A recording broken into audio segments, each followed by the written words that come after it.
नमस्कार दोस्तों, मैं सुरेंद्र सिंह रावत और मैं अपने YouTube channel target with Surendra पर आपका हार्दिक स्वागत और हार्दिक अभिनंदन करता हूं।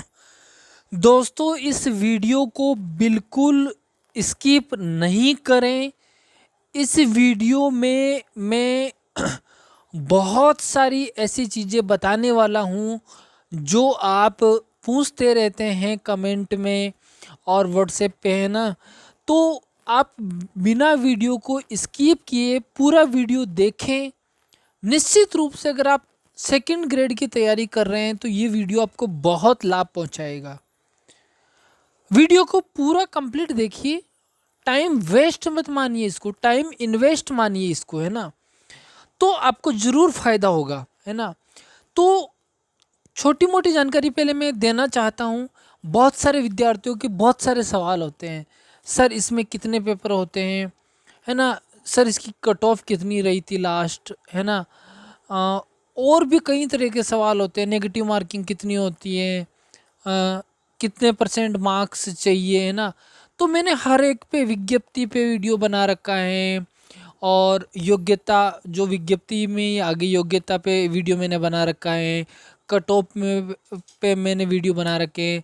सेकंड ग्रेड के सामान्य जानकारी, सेकंड ग्रेड में कौन कौन से टॉपिक आपको ऊपर ऊपर के पढ़ने चाहिए, कौन सी स्किप करने चाहिए, सब पे आप टारगेट विद सुरेंद्र लिखिए। और जो भी आपका सामान्य जानकारी तो सामान्य जानकारी लिखिए, है ना। यह वीडियो में आप थंबनेल देखिए, ऊपर आप टारगेट विद सुरेंद्र चैनल खोल लीजिए और उसमें बहुत सारे वीडियो होंगे जिसमें टाइटल से आपको पता चल जाएगा कि ये वीडियो किस पे बना हुआ है। तो उसमें जो आपका क्वेश्चन है उस वीडियो को चला के आप देखिए, आराम से आपका उसको सॉल्यूशन मिल जाएगा और अच्छे से मिलेगा। जैसे बहुत सारे विद्यार्थी पूछते हैं सर करंट कैसे पढ़े, तो करंट का मैंने एक वीडियो बना रखा है कि करंट आपको कैसे तैयार करनी चाहिए। मैंने मेरी व्यक्तिगत राय दी थी, मैंने वैसे किया था, तो आप भी वैसे कर सकते हैं। तो सबसे पहले तो जो आपका क्वेश्चंस होते हैं आपके, वो आप ज़रूर देखें यूट्यूब पे मेरे टारगेट विद सुरेंद्र चैनल पे खोल के, है ना। और उस पे सर्च मारे और उसको स्क्रॉल करके देखें कि कौन सा क्वेश्चन आपका है और उससे संबंधित वीडियो कौन सा है। चैनल पे रेगुलर के लिए नए हो तो चैनल को सब्सक्राइब करें, वीडियो को लाइक और शेयर करें। अब बहुत सारे विद्यार्थी ये कहते हैं सर कैसे पढ़ें, कैसे याद करें, है ना। देखो सिलेबस, है ना, कट ऑफ, है ना, सेकंड ग्रेड की एग्ज़ाम डेट, इन सब पे मैंने वीडियो बना दिए हैं। एग्ज़ाम में कितना गैप होता है सब पे बना दिए। मैं आज मुख्य बात करने वाला हूँ कि सर तैयारी कैसे करें, मुझे तो याद ही नहीं होता है। दूसरी बात, बहुत सारे विद्यार्थी ये कहते हैं सर मैं पढ़ तो लेती हूँ लेकिन भूल जाती हूँ या भूल जाता हूँ। तो उन लोगों के लिए सर कहाँ से पढ़े, कैसे पढ़े, main main topic, main main चीज़ क्या पढ़े, कैसे, तो सारा एक्सप्लेन करने वाला हूँ इस वीडियो में। आप अंत तक बने रहना मेरे साथ, तो आपको समझ आ जाएगा कि आपको एक टॉपिक को किस तरह से पढ़ना चाहिए और आपके पास में एक कंटेंट भी अच्छा होना चाहिए। अगर आपको मेरे नोट्स मंगवाने हैं तो मुझे इस नंबर पे, है ना, मुझे कॉन्टेक्ट नंबर मैंने दिए हैं, इस पे मुझे 4 नोट्स लिख दे, मैं आपको उसका प्रोसेस मंगवाने का भेज दूंगा, उसको फॉलो कर ले तो आपको नोट्स पहुंचा दिए जाएंगे, है ना। और जीके फर्स्ट पेपर कंप्लीट और एसएसटी, है ना, ये कंप्लीट आपको मिलेंगे। और आप मुझे व्हाट्सएप कर सकते हैं, 4 नोट्स मैं आपको प्रोसेस भेज दूंगा। क्या चार्ज है, कैसे मंगवाएंगे, वो सारा प्रोसेस में भेज दूंगा। चैनल को लाइक, है ना, सब्सक्राइब, लाइक और शेयर करना कभी नहीं भूले, है ना। एक लाइक से मैं बहुत मोटिवेट होता हूँ। तो अब मैं आपको बताने वाला हूँ कि मैंने आज ये निर्णय लिया कि मैं एक टॉपिक आपको बहुत अच्छे से पढ़ाऊँगा और इस टॉपिक को आप बुक को बहुत अच्छे से पढ़ना है मेरे साथ साथ, है ना। पूरा टॉपिक पढ़ना है बहुत अच्छे से, चाहे इसमें कितना भी टाइम कंज्यूम हो आपका, लेकिन ये सीख के जाना है कि कैसे पढ़ना है ना। फिर आप मुझसे शिकायत नहीं करें कि सर हम कैसे पढ़े, याद नहीं होता है। इस टॉपिक को मैं पढ़ा रहा हूँ और आपको ध्यान से एकाग्रचित होके इस वीडियो को देखना है, सुनना है और उसके बाद में चिंतन मनन करना है। तो निश्चित रूप से इसी तरह से आप हर टॉपिक को पढ़ेंगे और आपके पास में कंटेंट अच्छा है तो निश्चित रूप से आपकी सफलता को शायद ही कोई रोक पाएगा। तो मैंने टॉपिक लिया है राजस्थान का एकीकरण। अब बहुत सारे लोग कहेंगे सर ये तो सरल है ना। सरल हो कठिन हो, है ना, वो कोई मैटर नहीं करता। मैटर करता है आपकी पढ़ने की जो अप्रोच है वो क्या है। तो सबसे पहले जैसे एकीकरण, राजस्थान का एकीकरण, तो राजस्थान का एकीकरण, एकीकरण का मतलब क्या होता है ये समझना जरूरी है। एकीकरण का मतलब ये होता है कि जब भारत आज़ाद होने जा रहा था उस समय पूरा भारत कई टुकड़ों में बटा हुआ था। मतलब बहुत सारे टुकड़े थे भारत के और उनमें राजाओं का राज हुआ करता था। तो जब हमारे दूरदृष्टि विद्वान जैसे सरदार वल्लभ भाई पटेल, उनको लगा कि अगर देश इस कंडीशन में अगर आज़ाद घोषित कर दिया तो बहुत सारे राजा जो उनके पास रियासत होती थी वो उनके राजा होते थे, तो वो अपने आप को स्वतंत्र घोषित कर देंगे और वो अपने आप में इंडिपेंडेंट हो जाएंगे, उन पे कोई कंट्रोल नहीं रहेगा। तो वो तो एक तरह से एक देश बन जाएगा और बहुत सारे ऐसे छोटे छोटे देश बन जाएंगे भारत ने बन के। तो हमें इन सब टुकड़ों को, मतलब जो छोटी छोटी रियासतें बड़ी रियासतें थी उन सबको मिला के एक करना है और उस एक करने की प्रक्रिया को ही क्या कहा गया, एकीकरण कहा गया। अब जैसे एक 19 रियासतें और 3 ठिकानों को मिलाकर और एक जो हम बोल सकते हैं चीफ कमिश्नर अजमेर मेरवाड़ा था, इनको मिला के एक पूरा राजस्थान बनाया गया। इन रियासतों को, इन ठिकानों को और एक चीफ कमिश्नर को, कमिश्नरी जो था अजमेर मेरवाड़ा, इनको मिला के राजस्थान बनाया गया है। मतलब राजस्थान का एकीकरण किया गया है, यानी इनको सबको सम्मिलित किया गया और इसको बोला गया राजस्थान का एकीकरण। तो आपको समझ में आ गया एकीकरण मीन्स विभिन्न रियासतों को मिलाकर एक करना, एकीकरण। इसी तरह राजस्थान में बहुत सारी रियासतें थी तो उन सबको एक किया और एक करके राजस्थान का क्या कर दिया, एकीकरण कर दिया। यानी एक करना ही क्या है, एकीकरण। ये तो कॉन्सेप्ट हो गया एकीकरण का, मतलब राजस्थान का एकीकरण। अब एकीकरण को पूरा समझना है तो एकीकरण से पूर्व ब्रिटिश काल में राजस्थान 4 एजेंसियों में विभक्त था। यानी एकीकरण से पूर्व जब ब्रिटिश काल था, मतलब जब हम आज़ाद हुए उससे पहले की बात है ना, उस समय पूरा Rajasthan Jaipur agency, Rajputana state agency, पश्चिमी राजपूताना स्टेट एजेंसी, मेवाड़ और दक्षिणी राजपूताना एजेंसी। ये याद करने की ज़रूरत नहीं है, जो याद करना होगा मैं बता दूंगा। आपको केवल इतना याद रखना है कि एकीकरण से पूर्व कितनी एजेंसियों में बटा हुआ था राजस्थान। तो 4 एजेंसियों में था, Jaipur agency, Rajputana state agency, पश्चिमी राजपूताना स्टेट एजेंसी, मेवाड़ और दक्षिणी राजपूताना स्टेट एजेंसी। ये चारों के नाम याद होने चाहिए, इनमें क्या क्या थे वो याद होना जरूरी नहीं है। जैसे जयपुर एजेंसी के अंदर जयपुर, अलवर, टोंक, किशनगढ़, शाहपुरा, नीमराना और लावा ये रियासतें थी। राजपूताना स्टेट एजेंसी में ये रियासतें थी, है ना। पश्चिमी राजपूताना स्टेट एजेंसी में ये रियासतें थी और मेवाड़ और दक्षिणी राजपूताना स्टेट एजेंसी में ये रियासतें थी। अब बाई दफ़े अगर इस तरह का सवाल भी बन जाए कि निम्नलिखित में से एकीकरण से पूर्व राजस्थान में 4 एजेंसियां थी, उनमें से पश्चिमी राजपूताना स्टेट एजेंसी का भाग कौन सी रियासत नहीं थी, है ना, ऐसा आपसे क्वेश्चन पूछ लिया।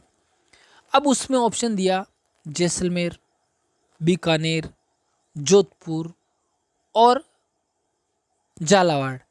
तो अब आप इस वर्ड से पकड़ लीजिए ना, पश्चिमी, अब आपको जो मैंने ऑप्शंस बोले उसमें 3 जिले तो सीधे सीधे आ रहे हैं जो पश्चिमी राजस्थान के हैं, और झालावाड़ जो है वो दक्षिणी पूर्व राजस्थान का जिला है। तो आराम से कर सकते हैं। यानी इनके नाम से ही आप इन एजेंसियों को रटे नहीं, आप इनके नाम से ही है ना, अब मेवाड़ और दक्षिणी राजपूताना स्टेट एजेंसी है ना, तो इसमें आप देखिए मेवाड़, मेवाड़ यानी उदयपुर वाला क्षेत्र, और दक्षिणी यानी दक्षिणी राजस्थान। तो बांसवाड़ा देख लीजिए दक्षिण में है, डूंगरपुर दक्षिण में है, प्रतापगढ़ दक्षिण में है, कुशलगढ़ और ये विजयनगर दक्षिण में है, और उदयपुर भी दक्षिण में है ना। तो ये सब दक्षिण में है, तो इनको रटने की जरूरत नहीं है। यहाँ अपना कंसेप्ट काम में लीजिए ना, अपना कॉमन सेंस काम में लीजिए। मैं ये पढ़ने का तरीका ही बता रहा हूँ, एक टॉपिक को किस तरह से कंसेप्चुअल रूप से समझकर उसको याद किया जाता है ना। अब आगे चलते हैं। देखो धैर्यपूर्वक वीडियो तो पूरा देखना पड़ेगा, मैं आपको छोड़ने वाला नहीं, है ना। वीडियो पूरा देखोगे तो ही समझ में आएगा। अगर आप अधूरा वीडियो देखिए, अगर ये समझना चाहते हैं कि पढ़ना कैसे हैं, मैं या मुझे याद नहीं होता है, ये क्वेश्चन अगर आप रिपीट करते हो फिर भी, तो फिर इसका मतलब आपने वीडियो पूरा नहीं देखा। इसीलिए वीडियो को पूरा देखें, है ना। और कोशिश करें कि ऑनलाइन ही देखें आप, है ना। अब देखिए आगे हम चलते हैं। एकीकरण से पूर्व 1945 में इंग्लैंड में प्रधानमंत्री चर्चिल, जो कंजर्वेटिव पार्टी हुआ करती थी इंग्लैंड में, उससे बने हुए कौन प्रधानमंत्री थे? चर्चिल थे। के स्थान पर, अब उनके स्थान पर 1945 की बात है, उनके स्थान पर क्लीमेंट एटली के नेतृत्व में लेबर पार्टी, अब उनकी जगह चर्चिल की जगह कौन आ गया?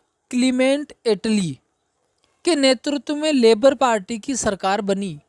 यानी 1945 में इंग्लैंड में सरकार परिवर्तित हो गई, और वहाँ जो चर्चिल कंजर्वेटिव पार्टी से प्रधानमंत्री थे, अब उनकी जगह लेबर पार्टी के प्रधानमंत्री आ गए, कौन?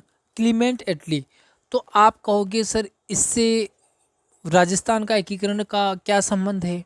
बिल्कुल संबंध है, आपको समझ में आएगा, है ना। एटली ने एटली मतलब क्लीमेंट एटली जो लेबर पार्टी से थे, है ना। एटली ने वेवेल के स्थान पर माउंटबेटन को वायसराय एवं गवर्नर जनरल बनाकर भारत भेजा। अब देखो इटली क्या हुआ, जब इनके चुनाव होने थे इंग्लैंड में, और इटली जब जीत गए, उससे पहले उन्होंने एक वादा किया कि अगर मैं प्रधानमंत्री बना तो मैं भारत को आज़ाद कराने की दिशा में तेज़ी से कार्य करूंगा, और कहीं ना कहीं भारत को आज़ाद ही कर दूंगा मैं। और वो लेबर पार्टी की सरकार थी, है ना, मजदूरों को ज़्यादा सपोर्ट करती थी, है ना।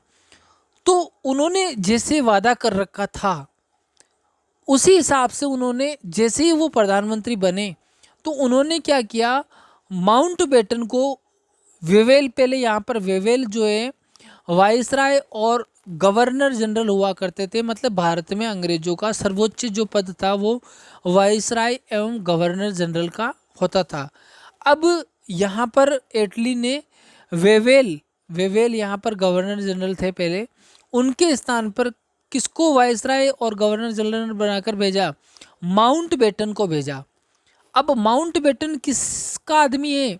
एटली का आदमी है, वो वही करेगा जो एटली बोलेगे, है ना। तो एटली ने 4 जून, अब माउंटबेटन को समझा बुझा के भेजा होगा जो भी है। तो जैसे ही माउंटबेटन ने भारत में आए, तो उन्होंने 4 जून 1947 को भारत को स्वतंत्र करने के बाद लागू होने वाले भारतीय स्वतंत्रता अधिनियम की घोषणा की। यहाँ पर मुझे कहीं डाउट हो रहा है, 4 जून की जगह जुलाई भी हो सकता है ना, या एक बार इसको देख लेना, है ना, या मैं बता दूंगा इसका, है ना, कमेंट बॉक्स में, या मैं बता दूंगा इसका, है ना, अगले वीडियो में बता दूंगा ये जो डेट है, इसको हाल फिलहाल थोड़ा सा होल्ड रखे आप, है ना। तो इस घोषणा के अनुसार स्वतंत्रता के पश्चात रियासतें भारत या पाकिस्तान में से किसी में भी विलय हो सकती थी। इसको एक बार मैं देख ही लेता हूँ। ये 3 जून है ना, इसको आप करेक्शन कर लेना, ये 4 जून की जगह 3 जून है ना। 3 जून 1947 को भारत के स्वतंत्र करने के बाद लागू होने वाले स्वतंत्रता अधिनियम 1947 की घोषणा की। और इस घोषणा के अंदर क्या था, इस घोषणा के अनुसार स्वतंत्रता के पश्चात रियासतें भारत या पाकिस्तान में से किसी में भी विलय हो सकती है, मतलब जा सकती है। यानी भारत का 2 टुकड़े होंगे, एक पाकिस्तान होगा जो मुस्लिम बाहुल्य होगा और एक भारत होगा जो हिंदू बाहुल्य होगा। तो अब कोई भी रियासत भारत में भी जा सकती है और पाकिस्तान में भी जा सकती है, उसको ये स्वतंत्रता होगी। अब जो दूरदर्शी लोग थे जैसे सरदार वल्लभ भाई पटेल, है ना, उन्होंने ये अंदाज़ा लगा लिया कि ये तो बात बहुत गड़बड़ हो जाएगी, है ना। तो देश को टूटने से बचाने वे सभी रियासतों का एकीकरण करने के उद्देश्य से 5 जुलाई 1947 को वल्लभ भाई पटेल की अध्यक्षता में रियासती विभाग का गठन किया गया और इस विभाग का सचिव वीपी मेनन को बनाया गया। इस विभाग का सचिव किसको बनाया, वीपी मेनन, यानी सेक्रेटरी जो बने वो तो बने वीपी मेनन, और अध्यक्ष कौन बने, सरदार वल्लभ भाई पटेल। ये अध्यक्ष इसलिए बने कि अधिकतम रियासतों को भारत में विलय किया जा सके, अधिकतम रियासतों को। तो ये पूछा जा सकता है कि अध्यक्ष कौन थे और सचिव कौन थे जो रियासती विभाग बनाया गया था 5 जुलाई 1947 को। तो इसकी डेट भी पूछी जा सकती है, अंडरलाइन है ऑलरेडी तीनों चीज़, तो आप इसको अच्छे से याद रखें। रियासती विभाग के गठन के बाद राजनीतिक विभाग को समाप्त कर दिया, यानी पहले एक राजनीतिक विभाग हुआ करता था, उसकी जगह रियासती विभाग बनाया गया। बीकानेर के नरेश शार्दुल सिंह ने 7 अगस्त 1947 को अपनी रियासत के भारत में विलय करने के सम्मिलन पत्र पर हस्ताक्षर कर दिए। ऐसा करने वाले वे प्रथम देसी शासक थे और अंतिम देसी शासक धौलपुर के उदयभान ने 14 अगस्त 1947 को अपनी रियासत के भारत में विलय करने के सम्मिलन पत्र पर हस्ताक्षर कर दिए। यानी प्रथम कौन थे, तो प्रथम थे बीकानेर के शार्दुल सिंह, जिन्होंने सबसे पहले, है ना, विलय पत्र पर, यानी विलय होने के लिए एक विलय पत्र होता था जिसमें नियम और शर्तें हुआ करती थी, उस पर हस्ताक्षर कर दिया। इसका मतलब वो भारत में मिल गया। तो सबसे पहले शार्दुल सिंह थे, बीकानेर से आते थे, और सबसे लास्ट में जो विलय हुए थे उनका नाम था धौलपुर से जो उदयभान सिंह थे, है ना, जो 14 अगस्त की बात है। अब हम आगे चलते हैं, यह भी पृष्ठभूमि बन रही है ना। अब एकीकरण की कुछ आंतरिक समस्या, अब हम पूरे भारत के एकीकरण की बात नहीं करेंगे, यहाँ राजस्थान के एकीकरण की बात करेंगे। तो एकीकरण की हम बात कर रहे हैं तो यहाँ पर आपको ध्यान होना चाहिए कि यहाँ पर जो है एकीकरण आप कर तो रहे हो, लेकिन उसमें कुछ आंतरिक समस्याएं थी, टेक्निकल प्रॉब्लम थी, है ना। क्या थी, एकीकरण के दौरान जोधपुर रियासत अजीमुल्ला खान व मोहम्मद अली जिन्ना से मिलकर पाकिस्तान में मिलना चाहती थी। यानी जोधपुर रियासत जो थी वो अजीमुल्ला खान और मोहम्मद अली जिन्ना वह व्यक्ति थे जो भारत के प्रधानमंत्री बनना चाहते थे, है ना, और नेहरू जी भी बनना चाहते तो ये दोनों लोग समझौता करके आधे आधे समय भारत के प्रधानमंत्री रह सकते थे और भारत को टूटने से बचाया जा सकता था। लेकिन इनकी जीत पे, है ना, मोहम्मद अली जिन्ना क्योंकि वो प्रधानमंत्री बनना चाहते थे, इधर जवाहरलाल नेहरू जी भी प्रधानमंत्री बनना चाहते थे। तो फिर हुआ क्या कि उधर पाकिस्तान बनेगा तो उसका प्रधानमंत्री मोहम्मद अली जिन्ना होगा, और इधर भारत जो बनेगा तो उसका प्रधानमंत्री जवाहरलाल नेहरू होगा, जो नेहरू जी होंगे, है ना। तो जिन्ना से मिलकर पाकिस्तान में मिलना चाहती थी जोधपुर रियासत। ध्यान रखना, लॉर्ड माउंटबेटन के प्रयासों से जोधपुर शासक ने 10 अगस्त 1947 को भारत में विलय के लिए हस्ताक्षर किए। यानी माउंटबेटन ने, है ना, जोधपुर रियासत को बहुत अच्छे से समझाया कि आपकी जो रियासत है उसमें हिंदू हैं और आप पाकिस्तान में जाओगे, वहाँ मुस्लिम बाहुल्य है, कैसे अपने आप को मैनेज करोगे ना। तो कैसे भी करके लॉर्ड माउंटबेटन ने समझा लिया और 10 अगस्त 1947 को भारत में विलय के लिए हस्ताक्षर करवा लिए। जोधपुर की समस्या खत्म। अब धौलपुर रियासत की समस्या थी, तो धौलपुर रियासत भी पाकिस्तान में मिलने की इच्छुक थी, लेकिन जोधपुर के भारत में विलय के लिए हस्ताक्षर करने के बाद धौलपुर ने ये विचार त्याग दिया, क्योंकि जोधपुर अपने आप में एक बहुत बड़ी रियासत थी, है ना। तो जब जोधपुर ने विलय पत्र पर हस्ताक्षर कर दिए तो धौलपुर ने कहा भाई साहब मैं तो उसके सामने चिड़िया हूँ। तो जोधपुर ने ही अपने घुटने टेक दिए, तो मैं भी अब राजस्थान यानी भारत में ही विलय हो जाता हूँ, है ना, हो जाती हूँ, है ना।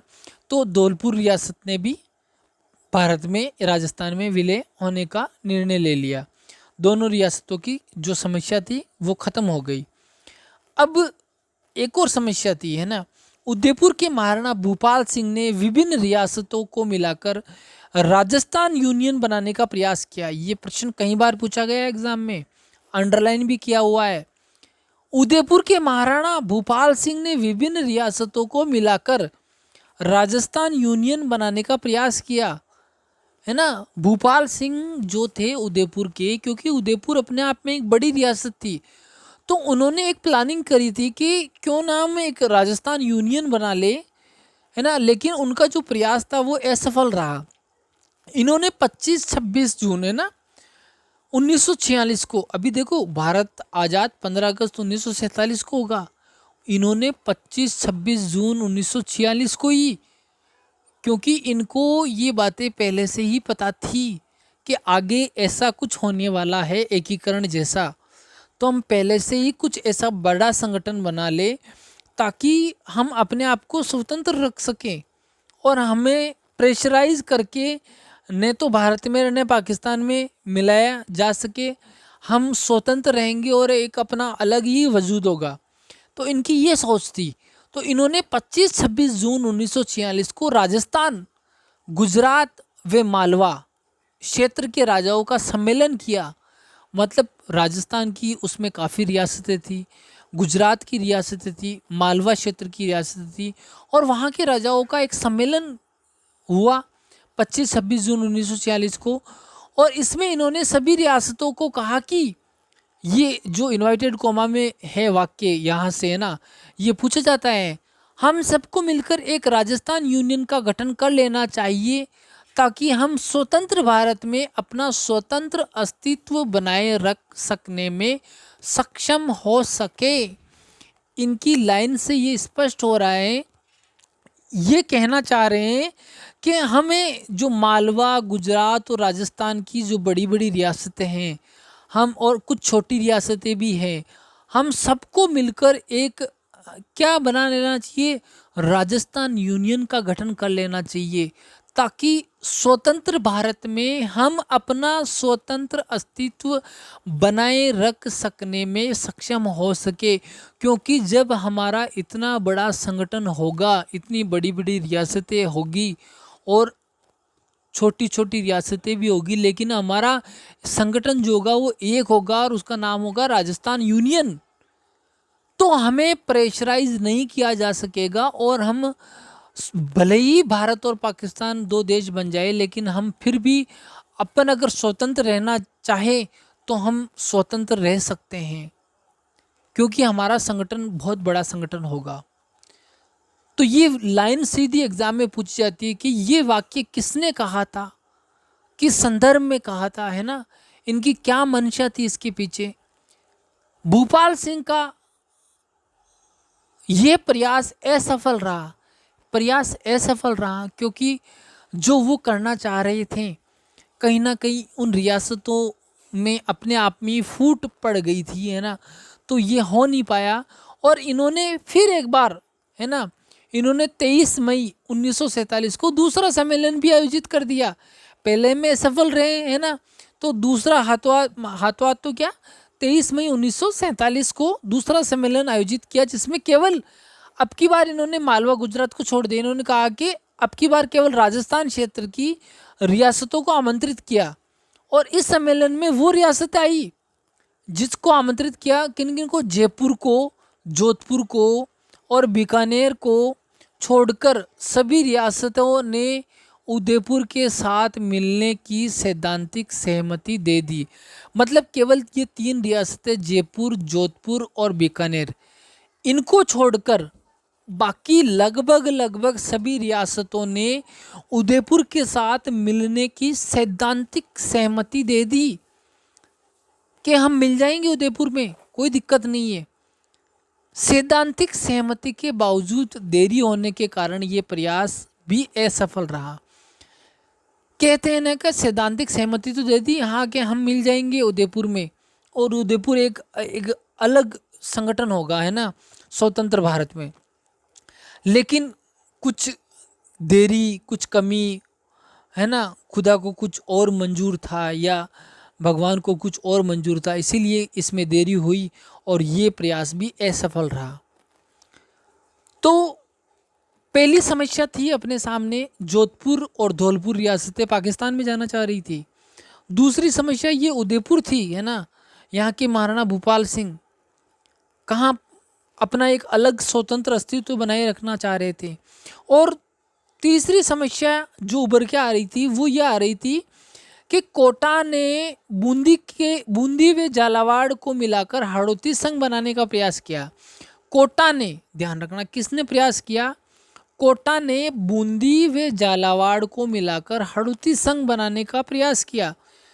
अब कोटा, बूंदी और झालावाड़ तीनों मिलकर क्या बना रहे हैं, हाड़ौती संघ बना रहे हैं, ताकि ये भी अपने आप को स्वतंत्र रख सके। इसी प्रकार जयपुर ने अलवर और करौली को मिलाकर ढूंढाड़ संघ बनाने का प्रयास किया। इसी प्रकार डूंगरपुर और बांसवाड़ा और कुशलगढ़ व प्रतापगढ़ ने वागड़ संघ बनाने का प्रयास किया, और धौलपुर, जोधपुर, जैसलमेर ने स्वतंत्र रहने का प्रयास किया। तो कहने का मतलब तीन मोटी मोटी समस्याएं थी। देखो, पहला तो मैंने बताया था धौलपुर, जोधपुर, जैसलमेर, है ना।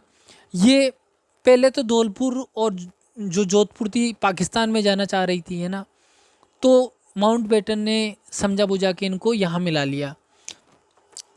और दूसरी समस्या क्या थी, महाराणा भूपाल सिंह की, वो स्वतंत्र रहना चाह रहे थे। और तीसरी समस्या थी कि ये छोटे छोटे संगठन बन रहे थे और ये भी अपने आप को कहीं ना कहीं एक अलग ही संगठन के रूप में प्रदर्शित करना चाह रहे थे, है ना। तो इनकी भी मंशा ये थी कि हम भारत या पाकिस्तान में विलय नहीं हो। अब एकीकरण का अब आता, ये तो पृष्ठभूमि थी, है ना, एकीकरण का जो अब सिस्टम चलेगा। तो अब एकीकरण को प्रॉपर तरीके से पढ़ेंगे। मैं मानता हूँ कि अब तक लगभग आधे घंटे का वीडियो हो चुका है, लेकिन आप इस वीडियो में पेशेंस बनाए रखें, वीडियो को अंत तक जरूर देखें, अच्छे से सुने मेरी बातों को। फिर आप कहना समझ में नहीं आए तो। राजस्थान का एकीकरण 7 चरणों में हुआ। कितने चरणों में हुआ, सिंपल सवाल है, 7 चरणों में, है ना। जो अंडरलाइन है वो अपने आप में मोस्ट है, आप समझ जाना। जिसमें 8 वर्ष 7 माह और 14 दिन का समय लगा। एकीकरण में 19 रियासतें थी। भाई देखो, ये कुछ फैक्चुअल चीज़ें हैं। हमेशा टॉपिक का कंसेप्ट और उसमें कुछ इम्पोर्टेंट फैक्ट रहते हैं। जैसे 7 चरणों में हुआ तो ये फैक्ट है। अब आपको याद रखना ही पड़ेगा कि 7 चरण नहीं, इसमें समझने वाला कुछ नहीं है। 7 स्टेप है ना, और उसमें कितना समय लगा अब ये भी याद करने। तो ये चीज़ें कैसे याद होगी, इसको बार बार रिवाइज करोगे जब याद होगी। समझा मैं रहा हूँ किस तरह से आपको समझना है, और फिर उसको रिवाइज और उसके महत्वपूर्ण फैक्ट याद करने के लिए आपको बार बार रिवाइज करना है। तो निश्चित रूप से आपका टॉपिक बढ़िया हो जाएगा और सवाल नेक के बराबर चांसेस होगा कि आपका गलत होगा। और एकीकरण से 2 सवाल आते हैं। मैं ये टॉपिक आपको आता होगा मैं मानता हूँ, लेकिन मैं अपने तरीके से ये समझाना चाह रहा हूँ कि आप टॉपिक को किस तरह से पढ़ें। हर टॉपिक को आप इसी तरह से पढ़ें तो आप एक कंसेप्ट बना के पढ़े और उसमें जो महत्वपूर्ण तथ्य आते हैं उनको याद करते हुए चले। और फिर उस टॉपिक को बताऊंगा मैं पहले स्टेप में, तो इस तरह से पढ़ना है, समझते हुए उसके कुछ महत्वपूर्ण तथ्य याद करते हुए। सेकंड स्टेप में जब आप उसको दोबारा पढ़ेंगे, यानी जब रिवाइज करेंगे, उस समय किस तरह से पढ़ना है ये वीडियो में अंत तक बने रहोगे तब पता चलेगा। तो अभी जो लास्ट जो फिल्म एंड होता है ना, तो क्लाइमेक्स अभी बाकी है ना, इसलिए वीडियो को छोड़ के जाना मत आप, है ना। तो 8 वर्ष 7 माह और 14 दिन का समय लगा। एकीकरण में 19 रियासतें थी, 3 ठिकाने थे और एक चीफ कमिश्नर प्रशासित प्रांत का विलय किया गया। यानी ये मान लो एक केंद्र शासित प्रदेश, चीफ कमिश्नर का मतलब जो सीधे अंग्रेजों के नियंत्रण में था। एक तो वो था, 3 ठिकाने थे, मतलब ठिकाने मीन्स छोटे क्षेत्र वाले, है ना। छोटे क्षेत्र में छोटा व्यक्ति बैठा है तो वो एक ठिकाना हो गया। और रियासत थोड़ा बड़ा एरिया, है ना। तो 19 रियासतें और 3 छोटे छोटे जिनको हम ठिकाने बोलते हैं ना, तो छोटे क्षेत्र रियासत जैसा ही था लेकिन बहुत छोटे स्तर पर था, इसीलिए उसको ठिकाना कहते थे, है ना। तो 19 रियासतें, 3 ठिकाने और एक केंद्र शासित प्रदेश जिसको हम चीफ कमिश्नर प्रशासित प्रांत बोल रहे हैं, का विलय किया गया। टोटल कितने हो गए? 19 और 3 22 और एक चीफ कमिश्नर 23। टोटल 23 को मिला के रियासत, ठिकाने और केंद्र शासित प्रदेश 23 को मिला के राजस्थान का एकीकरण किया गया और एक राजस्थान का निर्माण हुआ। 19 रियासतों में से ये सवाल बनता है इसलिए लिखा है 16 राजपूत रियासतें थी, 2 रियासतें भरतपुर और धौलपुर जाट रियासतें थी। ये भी पूछा जाता है कितनी जाट थी, कितनी राजपूत थी। और टोंक एकमात्र मुस्लिम रियासत थी। रियासतें कौन कौन सी थी? अलवर, भरतपुर। अभी इनको एक पढ़ना है, याद नहीं करना अभी, है ना। आप सुनते जाइए, याद अपने आप हो जाएगी बाद में। अलवर, भरतपुर, करौली, धौलपुर, कोटा, बूंदी, झालावाड़, बांसवाड़ा, डूंगरपुर, प्रतापगढ़, टोंक, किशनगढ़, शाहपुरा, उदयपुर, जयपुर, जोधपुर, बीकानेर, जैसलमेर, सिरोही। एकीकरण के दौरान 19 जुलाई 1948 को लावा ठिकाने को जयपुर रियासत ने अधिग्रहित कर लिया था। लावा ठिकाने को जयपुर रियासत ने अधिग्रहित कर लिया, मतलब अपने अधिकार में ले लिया। इसका मतलब है कि 19 जुलाई 1948 को जो लावा एक ठिकाना हुआ करता था उसको जयपुर ने अपने अंदर समाहित कर लिया। इसका मतलब है कि अगर आपसे सवाल पूछा जाए कि लावा का विलय कब हुआ या लावा को जयपुर रियासत ने कब अपने में मिलाया, तो वो डेट होगी 19 जुलाई 1948। ये इम्पोर्टेंट डेट हो जाती है क्योंकि ये एक ठिकाना है और इसका विलय अक्सर लोगों को पता नहीं रहता है। तो इसीलिए 19 जुलाई 1948 को लावा को जयपुर में सम्मिलित कर लिया गया। और जब जयपुर का एकीकरण होगा तब लावा का भी एकीकरण आप मान लेंगे उसी डेट को, है ना। उसके बाद में चीफ और ठिकाने, है ना। ठिकाने कौन से थे? 3, कुशलगढ़, नीमराना और लावा। ये 3 ठिकाने थे। कुशलगढ़ आपके दक्षिण की साइड पड़ता है, बांसवाड़ा डूंगरपुर के आसपास, है ना। नीमराना आपके अलवर की तरफ पड़ता है और लावा मैंने बताया जयपुर की तरफ, जयपुर के आसपास पड़ता है ना। और चीफ कमिश्नर अजमेर मेरवाड़ा, यानी जो वर्तमान में अपने हम कह सकते हैं जो अजमेर, ब्यावर, टोटगढ़ वाला क्षेत्र था, इसको हम अजमेर मेरवाड़ा क्षेत्र बोलते थे, है ना। हिल स्टेशन हुआ करता था ये, मान लीजिए आप, है ना। तारागढ़ वाला क्षेत्र ये अजमेर मेरवाड़ा का क्षेत्र, यानी अजमेर वाला क्षेत्र जो अरावली की पहाड़ियाँ से घिरा हुआ है ना। वो क्षेत्र अजमेर मेरवाड़ा कहलाता था, है ना। अब एकीकरण के चरण, अब प्रथम चरण, सबसे पहले फर्स्ट चरण है ना, पहला चरण। अब इसमें देखो कुछ भी नहीं है। पहला चरण जो था उसका नाम था मत्स्य संघ, है ना, मत्स्य संघ इसका नाम रखा गया। प्रथम चरण में 4 रियासतें। अब आप ऑटोमेटिक, है ना, अपने दिमाग में इमेजिनेशन कीजिए कि मत्स्य संघ में कौन सी रियासत नहीं थी। इस तरह से सवाल बन सकता है, बिल्कुल बन सकता है। अलवर, भरतपुर, धौलपुर, करौली, ये 4 रियासतें थी। इसको कई बार ABCD से भी याद किया जाता है। A से अलवर, B से भरतपुर, C से करौली और D से धौलपुर का विलय कर एक संघ का गठन किया गया। गठन कब किया गया? तो 18 मार्च 1948 को। राजधानी क्या थी? अलवर। प्रधानमंत्री कौन था? शोभाराम कुमावत। राज प्रमुख कौन था? उदयभान सिंह, धौलपुर। उपराज प्रमुख कौन था? करौली के महाराजा, है ना। और उद्घाटन किसने किया, यानी इस मत्स्य संघ का उद्घाटन करने वाले कौन थे? NV गाडगिल।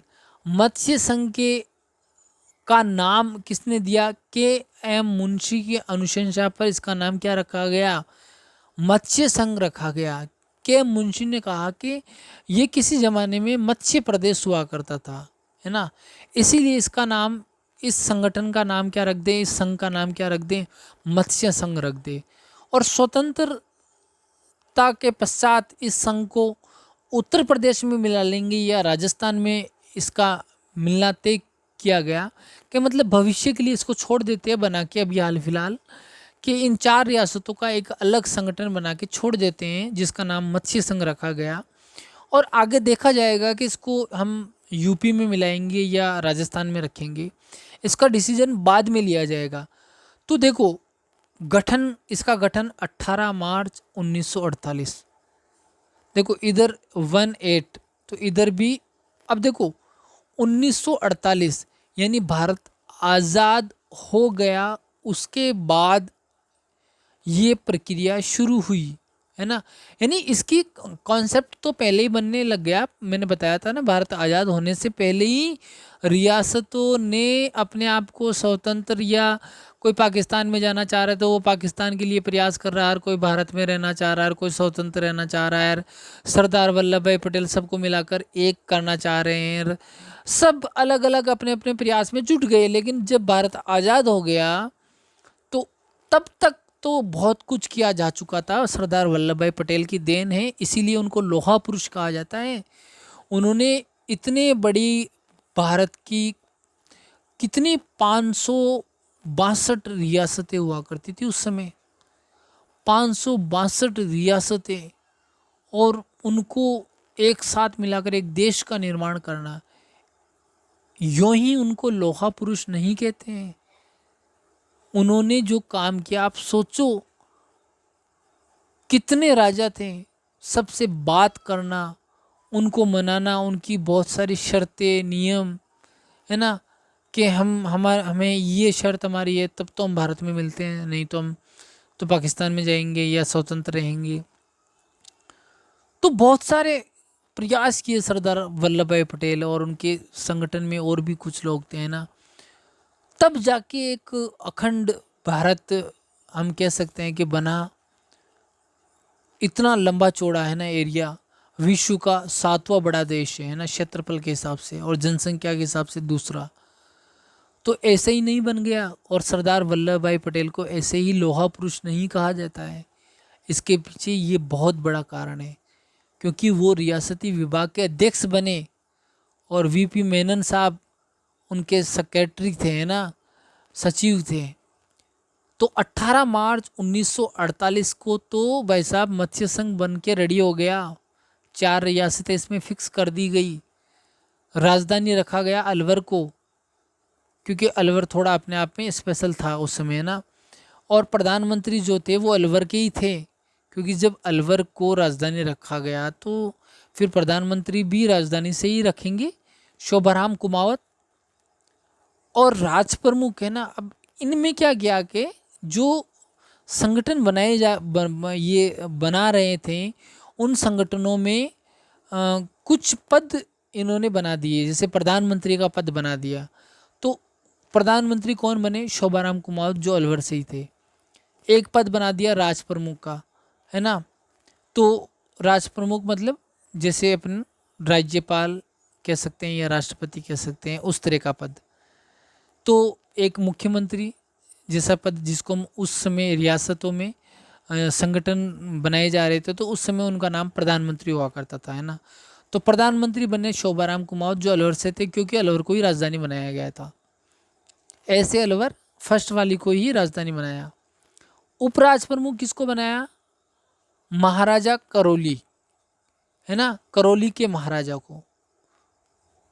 और उद्घाटन करता मतलब अब संगठन बन गया तो इसका उद्घाटन होगा, भाषण वगैरह होंगे, है ना।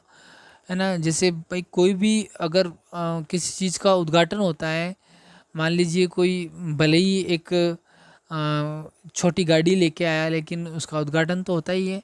कोई छोटा शोरूम ही खोलता है तो उसका उद्घाटन होता है। यहाँ तो 4 बड़ी रियासतें, बहुत बड़ा क्षेत्रफल, बहुत बड़ी जनसंख्या के लोग एक साथ होकर एक संगठन बनने जा रहा था, तो उसका उद्घाटन तो होना ही था। तो उद्घाटन करने वाले कौन थे? NV गाडगिल, है ना।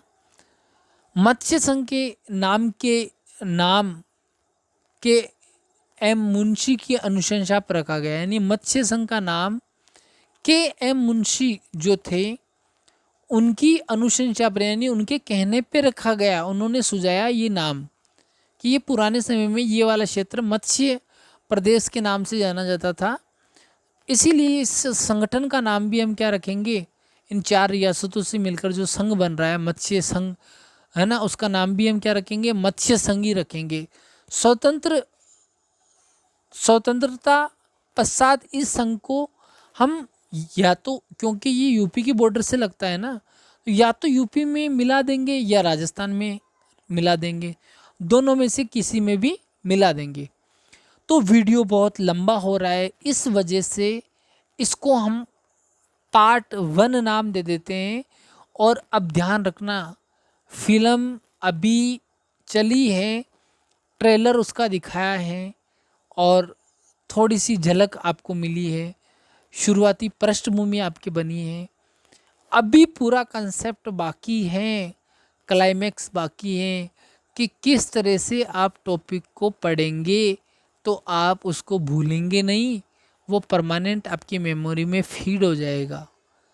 तो इसका पार्ट 2 आएगा और वो बहुत महत्वपूर्ण रहने वाला है, इसीलिए पार्ट 2 का इंतज़ार आप करिए। बीच में हो सकता है दूसरा वीडियो भी आ सकता है, लेकिन इसका पार्ट 2 आएगा कि आपको किस तरह से पढ़ना है ना। तो मैं इसमें पार्ट 1 थंबनेल में होगा और जो इसका नेक्स्ट आएगा वो पार्ट 2 होगा, और वो इससे भी ज़्यादा इम्पोर्टेंट रहने वाला है। तो आज के लिए इतना ही। और अगर आपको वीडियो अगर अच्छा लगा तो आप चैनल को सब्सक्राइब करें, लाइक तो बनता ही है, और शेयर उनको ही करें जो सेकंड ग्रेड की कहीं ना कहीं तैयारी कर रहे हैं, ताकि मुझे भी लाभ हो, उनको भी लाभ हो, और आपको भी वो धन्यवाद कहे कि ये वीडियो मुझे भेजा कि वाकई सेकंड ग्रेड के लिए उपयोगी है। क्यों क्लाइमैक्स क्यों बाकी है? क्योंकि उसमें मैं कंप्लीट ये बताने जा रहा हूँ नेक्स्ट वाले वीडियो में, पार्ट 2 में, कि ये तो आपने, इसमें तो मैंने फर्स्ट स्टेप में पहली बार जब आप कोई भी टॉपिक पढ़ते हो तो किस तरह से पढ़ना चाहिए ये बता रहा हूँ। फिर उस सेकंड वाले पार्ट में ये बताऊंगा कि सेकंड बार में जब दूसरी बार उस टॉपिक को आप रिवाइज करेंगे या दोबारा पढ़ेंगे उस टॉपिक को, तब आपको कौन सी प्रक्रिया पहले करनी है और फिर उस टॉपिक को पढ़ना है, वो बताने जा रहा हूँ, है ना। तो नेक्स्ट वाले पार्ट में वो चीज़ होगी। नोट्स मंगवाने के लिए मैंने बता दिया। किसी भी तरह का आपका सवाल हो, सेकंड ग्रेड का एग्ज़ाम, सेकंड ग्रेड की लेटेस्ट न्यूज़, है ना, सब तरह के वीडियोस मैंने बना रखे हैं, तो आप वहाँ जाइए और उस पर सर्च मारिए टारगेट विद सुरेंद्र, और जो भी आपका क्वेश्चन है आगे लिख दीजिए, वीडियो आ जाएगा। या वीडियो को स्क्रॉल करके आप थंबनेल में देख लीजिए क्या टाइटल लिखा हुआ है।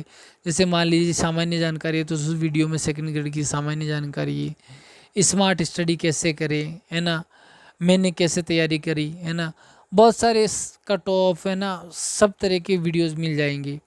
तो आज के लिए इतना ही काफ़ी। वीडियो काफ़ी लंबा हो चुका है, 45 मिनट का वीडियो हो चुका है, लेकिन आपने धैर्य बनाए रखा। हो सकता है कि अगला वीडियो भी 30 या 40 मिनट का हो और उसमें पार्ट 2 कंप्लीट हो जाएगा और आपको ये समझ आ जाएगा कि वाकई ही अगर एक टॉपिक को इस अप्रोच के साथ अगर पढ़ा जाए तो शायद मैं कह सकता हूँ कि वो आपकी स्थायी मेमोरी में फीड हो जाएगा। और अगर आप टॉपिक को केवल एक फॉर्मेलिटी, एज ए फॉर्मेलिटी पढ़ते हैं, एज ए बर्डन समझते हैं, एज ए सेकंड ग्रेड में सेलेक्ट होने के लिए ही पढ़ रहे हैं, उसको केवल आपका लक्ष्य सेकंड ग्रेड में सेलेक्ट होकर पैसा कमाना है, रोजी रोटी चलानी है, केवल उसी के लिए ही पढ़ रहे हैं, तो कहीं ना कहीं फिर वो आपको टॉपिक समझ में भी नहीं आता है, आपका इंटरेस्ट भी उसमें डेवलप नहीं होता है, आपको याद भी नहीं होता है, और फिर आप शिकायत करते हैं कि सर मुझे टॉपिक याद नहीं होता है, मुझे तो 2 पेज पलटते ही नींद आने लगती है या और कुछ होने लगता है। तो मैं फिर कह रहा हूँ, अगर आप इस अप्रोच के साथ पढ़ेंगे तो निश्चित रूप से मैं कहता हूँ सफलता के पीछे आपको भागना नहीं पड़ेगा, सफलता को आपको ढूंढना नहीं पड़ेगा। सफलता तो अपने आप चल के आएगी कि आप किधर हो, और वो भी अच्छी रैंक के साथ में। इसीलिए मैं कह रहा हूँ, पहले भी, इससे पहले भी जो वीडियो डला था, यानी ऊपर से अगर आप मेरा टॉप से अगर चैनल खोलोगे तो मतलब शुरू से नहीं, अभी लास्ट जो मैंने वीडियो डाला है ना, एक तो ये वीडियो, एक इसके पहले और एक इसके पहले जो था, यानी ऊपर से तीसरे नंबर का वीडियो है ना, उसमें भी मैंने ये बताया था कि आप किस अप्रोच से पढ़ें तो आप अधिकतम नंबर और एक सेलेक्टिव मैटर और स्मार्ट स्टडी करके एक ही बार में अच्छी रैंक से सिलेक्शन ले सकते हैं। चलो आगे की बातें नेक्स्ट पार्ट में करेंगे, हो सकता है कि उसके बीच में कोई दूसरा वीडियो आ जाए, लेकिन पार्ट 2 में ज़रूर बताऊंगा और उसी अप्रोच के साथ आपको पढ़ना है। नोट्स के लिए मैंने बता ही दिया आपको, और वीडियो अच्छा लगा हो तो जो आपको करना है वो कर दीजिए। Thank you very much.